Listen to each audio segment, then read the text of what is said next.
የራስሽ ጉዳይ የራስሽ ጉዳይ የራስሽ ጉዳይ ህይወት ሁሉን ያሳየችው እንዲሁም የነሳችው ታዋቂው ሙዚቀኛ ድምፃዊ አሸናፊ ከበደ።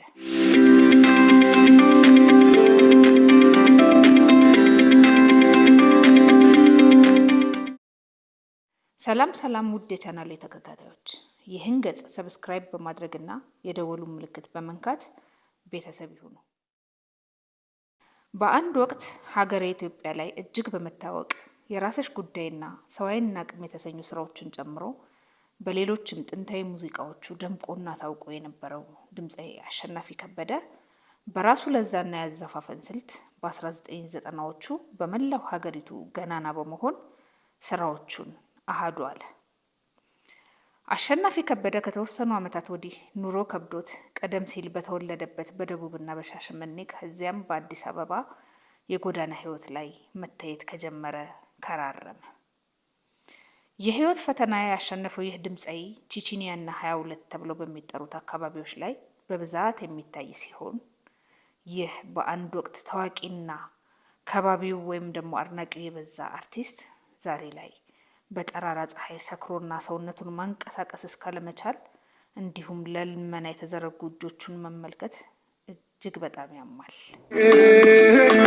አይድሌ አንቺ ነብቻ ያድርግልኝ ዋይና ቅም እያለ በተጫወተው ልብ የሚነካ ዜማው የሚታወቀው አሸናፊ ዛሬ የሚገርም የህይወት አጋጣሚ ሆኖበት የዕለት ተዕለት ኑሮውን ለመግፋት በአካባቢው ከሚያገኛቸው ሰዎችና ከአድናቂዎቹ በሚሰጠው ጥቃቅን እርዳታና ምጽዋት ላይ ጥገኛ ሆኗል።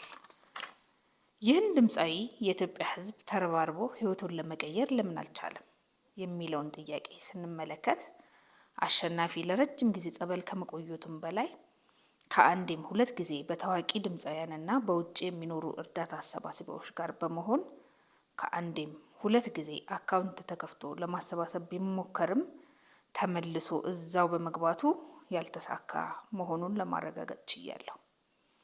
ይህም የሆነበት ምክንያት ድምፃዊው የሚያስፈልገው የስነ-ልቦና ሕክምናና የሱስ ማገገሚያ እንዲሁም በሃይማኖቱ ጸበልና ጸሎት በመሆኑ ከጎኑ ማንም ባለመኖሩና ድምፃዊውን ያዝ አድርጎ በጥሩ ስነ-ልቦና ህይወቱን ለማስተካከል እንዲጥር የሚያደርግ ሰው ባለመኖሩ መሆኑ ተገልጿል። ስለዚህ ይህንን በ1990ዎቹ ገናና የነበረውን ታዋቂ ድምፃዊ ህይወቱን ለመታደግ ጥሪ መቅረቡም ታውቋል። የድምፃዊ አሸናፊ ከበደ ወላጅ አባት በወላይታ ዞን ዛገረ ቀበሌ የሚኖሩ ሲሆን በአሁኑ ወቅት ከወላይታ በቅርብ ርቀት ላይ በምትገኘው ቦዲቲ ከተማ በዝቅተኛ የኑሮ ሁኔታ ህይወታቸውን እየገፉ ያሉ ሽማግሌ ናቸው። ታዲያ አሸናፊ ከበደ ትልቅ ታለንት ይዞ በየጎዳናው እየተንከራተተ ከሚኖር ምን አለ ብንረዳው የሚሉ አካላት አልጠፉም። ነገር ግን ይህንን ጥያቄ ቀድሞ መረዳት ምን ያስፈልገዋል የሚለውን ቀድሞ በመወሰን ኮሚቴ አዋቅሮ ገንዘብ ከመሰብሰብ ይልቅ አስቀድሞ ጤናውንና ሱሱን በማስወገድ መጀመር ያስፈልጋል። ተቆስቋላው ኑሮ ፈገግታው ባይደምቅም ትንሽ ነው ተብሎ ሰው አይናቅም። ትንሽ ነው ተብሎ ሰው አይናቅም። ውድ የእኔ በመንገዴ ተከታታዮች፣ ድምፃዊ አሸናፊ ከበደ ከጎዳና የሚነሳበትን መንገድ ሰዎች ተመልክተው የሚያነሱበት ሁኔታ እንዲፈጠር ይህንን ቪዲዮ ሼር በማድረግ የሚመለከተው አካል ጋር እንዲደርስ ኃላፊነታችንን እንወጣ።